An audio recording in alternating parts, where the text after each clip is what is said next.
It's crazy how quickly we let the things that we love take over our lives. Relationships, sports, money, friends. There's all these things that we worship and we ultimately let define us. And we hear that word worship, and we automatically think the style of music or a Sunday morning church service, but worship is so much more relevant than that. Whether we like it or not, we all worship something. And that thing that we worship plays such a huge role in our existence, and ultimately is the thing that makes us who we are. Like when I started skateboarding, I became a skateboarder. From how I dressed to who I hung out with to the things that I talked about, and everything about me changed because of the fact that I rode a skateboard.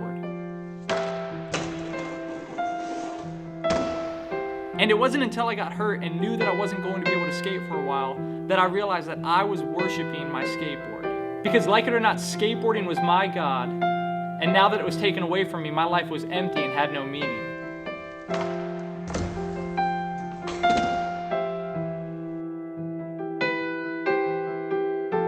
We serve all these temporary and fake gods like skateboarding, and we create our whole identity around these ideas and dreams, only in the end to be let down and left with nothing.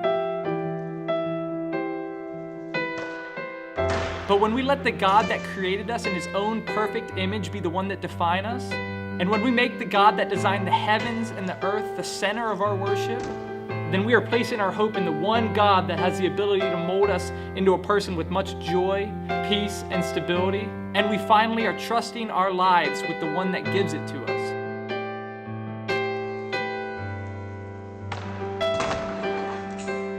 See, our worship to God isn't just a style of music or a Sunday morning church service, but it's a lifestyle of being molded and redefined in the perfect love of Jesus.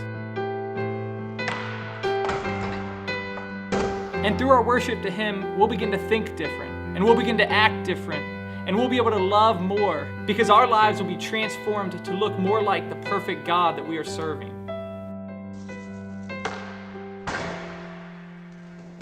So often, though, we run from God, thinking our belief in Him would turn us into some hypocritical person or a slave to some outdated tradition.